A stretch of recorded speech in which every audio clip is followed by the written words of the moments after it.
Assalamualaikum warahmatullahi wabarakatuh. Kami dari kelompok 1, kelas 6A05 ingin mempresentasikan hasil diskusi kami dengan topik perencanaan audit. Di sini, kami beranggotakan Aprianti Areva, NIM 2019 017162, Maria Surahingan, NIM 2019 017168, Afilia Handayanti, NIM 2019 017169, dan Endah Sayekti, NIM 2019 017193. Selamat menyaksikan. Perencanaan audit merupakan suatu tahap dalam kegiatan audit. Kesuksesan audit sangat ditentukan oleh perencanaan audit secara matang. Auditor harus merencanakan pekerjaan secara memadai agar kegiatan audit tersebut dapat dilaksanakan dengan efektif. Jadi, merencanakan audit agar audit tersebut dapat dilaksanakan dengan efektif dan efisien. Perencanaan suatu audit mencakup penetapan strategis audit secara keseluruhan untuk penugasan audit dan pengembangan audit rencana audit. Manfaat perencanaan audit bagi auditor. Auditor harus merencanakan tugasnya dengan sebaik-baiknya agar auditor memperoleh bukti yang cukup dan tepat atau kompeten sesuai dengan situasi yang dihadapi. Lalu membantu auditor agar dapat melaksanakan audit dengan biaya yang wajar, yaitu membantu menekan biaya audit. Yang ketiga, menghindari kemungkinan terjadinya kesalahpahaman dengan klien. Terdapat 8 tahapan proses perencanaan audit yang akan dijelaskan lebih detail lagi di slide-slide selanjutnya oleh teman-teman yang lainnya. Yang pertama, penerimaan klien dan pembuatan rencana audit awal. Yang perlu dilakukan auditor dalam perencanaan audit awal yaitu memutuskan akan menerima klien baru atau melanjutkan klien lama untuk dilakukan audit.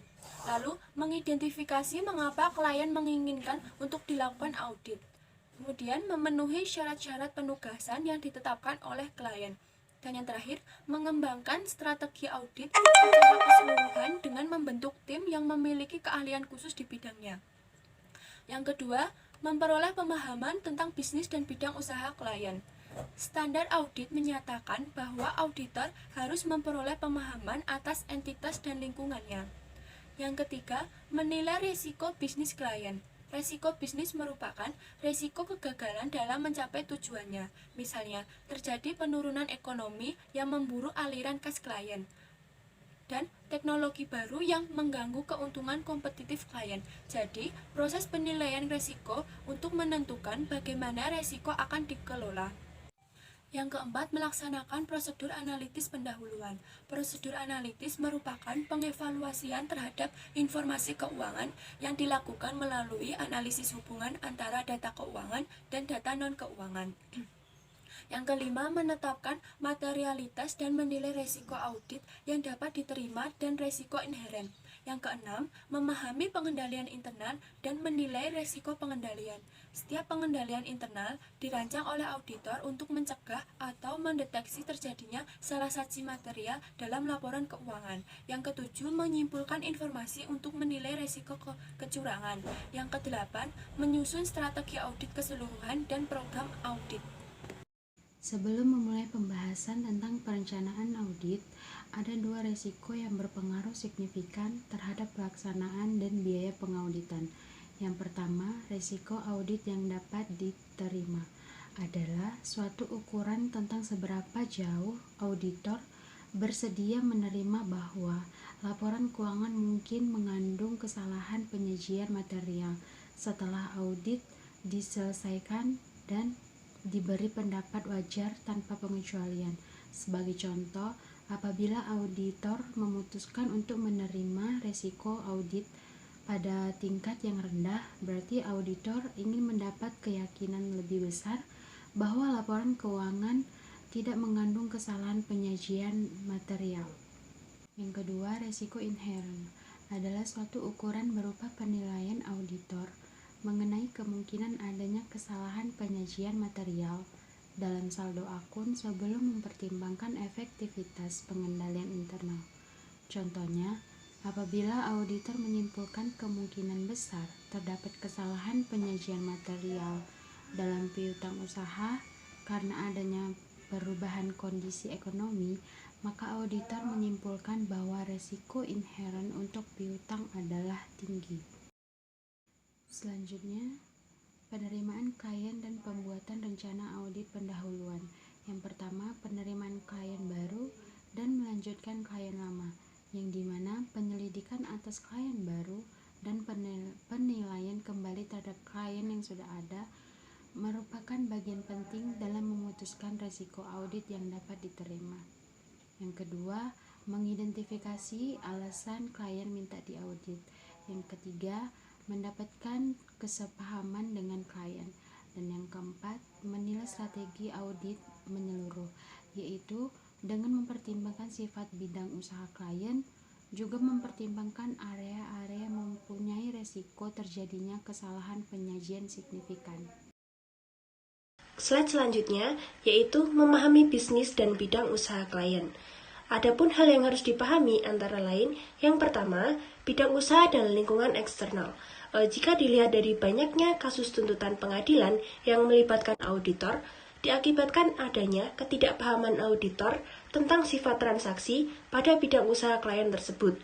Nah, di sini auditor juga harus memahami lingkungan eksternal klien, misalnya persaingan yang tinggi. Kemudian yang kedua, operasi dan proses bisnis. Di sini auditor harus memahami berbagai faktor seperti sumber utama pendapatan, siapa pelanggan dan pemasok utamanya, dari mana sumber pendanaannya, serta informasi ada atau tidaknya hubungan istimewa yang bisa menjadi petunjuk mana yang berisiko bisnis tinggi. Kemudian poin yang ketiga, manajemen dan tata kelola bisnis. Di sini auditor harus menilai falsafah manajemen dan gaya operasinya, serta kemampuan untuk mengidentifikasi dan menanggapi risiko, karena hal ini berpengaruh signifikan terhadap risiko terjadinya salah saji material dalam laporan keuangan. Yang keempat, tujuan dan strategi. Auditor harus memahami tujuan klien yang berkaitan dengan reliabilitas pelaporan keuangan, efektivitas dan efisiensi operasi, serta kesesuaian dengan undang-undang dan peraturan. Kemudian yang kelima, pengukuran dan kinerja yang meliputi analisis rasio dan melakukan perbandingan dengan para kompetitor atau pesaingnya. Maka, auditor harus melakukan analisis rasio atau mereview perhitungan rasio kinerja kunci yang dibuat oleh klien. Kemudian yang selanjutnya, menilai risiko bisnis klien, yaitu risiko kegagalan klien dalam mencapai tujuannya. Gambar di sini menunjukkan hubungan antara bisnis dan bidang usaha klien, di mana risiko bisnis klien dan penilaian auditor tentang risiko terjadinya salah saji material dalam laporan keuangan. Di sini, auditor juga harus mempertimbangkan pengendalian manajemen yang bisa mengurangi risiko bisnis, seperti praktik penilaian risiko efektif dan tata kelola perusahaan. Melakukan prosedur analisis pendahuluan. Salah satu prosedur analisis pendahuluan adalah membandingkan rasio-rasio pada perusahaan klien dengan industri atau perusahaan pesaing untuk mendapatkan industri kinerja perusahaan klien. Pengujian awal ini dapat memberikan petunjuk tentang perubahan tidak lazim dalam rasio yang dibandingkan dengan tahun sebelumnya atau dengan rata-rata industri, serta membantu auditor dalam mengidentifikasi bagian yang beresiko, meningkatkan kesalahan penyajian yang membutuhkan perhatian lebih lanjut, serta audit berlangsung. Selanjutnya, prosedur analisis bisa dilaksanakan sepanjang audit berlangsung. Di sini ada beberapa sebagai berikut. Yang pertama, prosedur analisis diperlukan pada tahap perencanaan audit dalam rangka prosedur penilaian risiko. Terus yang selanjutnya, prosedur analisis sering dilakukan selama tahap pengujian audit berlangsung sebagai suatu prosedur analisis substantif untuk mendukung saldo akun. Terus yang terakhir, prosedur analisis juga diperlukan dalam tahap penyelesaian audit. Selanjutnya, di sini ada 5 tipe prosedur analisis. Yang pertama, membandingkan data klien dengan data industri.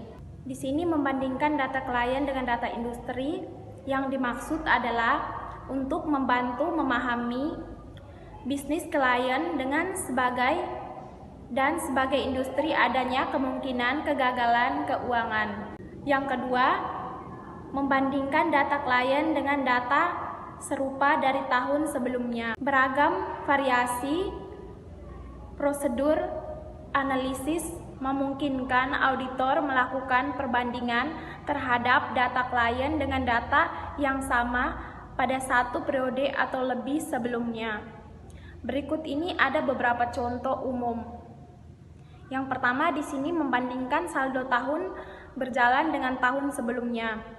Yang kedua, membandingkan rincian total saldo dengan perincian yang sama pada tahun sebelumnya.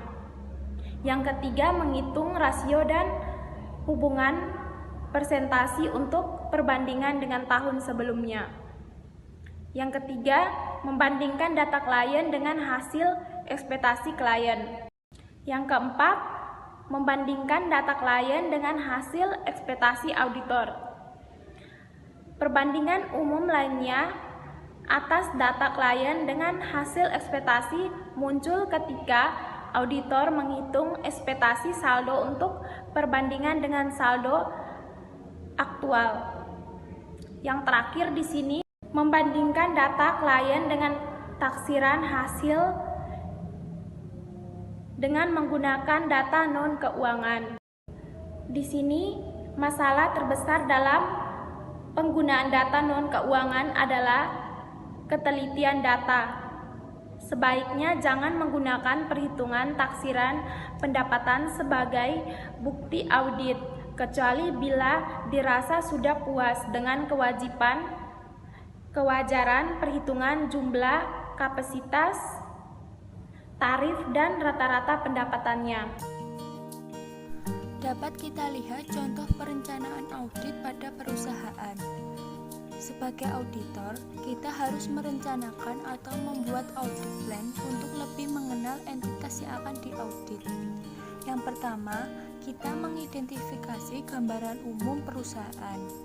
Selanjutnya, kita mengidentifikasi struktur organisasi, kemampuan karyawan yang diharapkan, motivasi karyawan yang diharapkan, dan D, prasarana dan peralatan, susunan pengurus, ekuitas perusahaan, lalu ada kebijakan aplikasinya,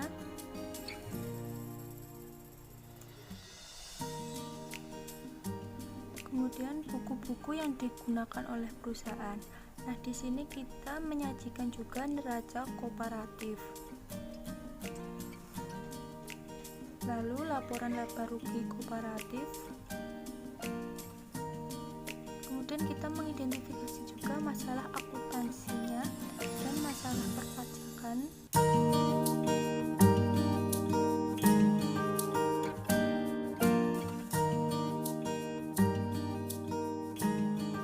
Sekian presentasi dari kelompok kami. Ada kurang dan lebihnya mohon maaf. Wassalamualaikum warahmatullahi wabarakatuh.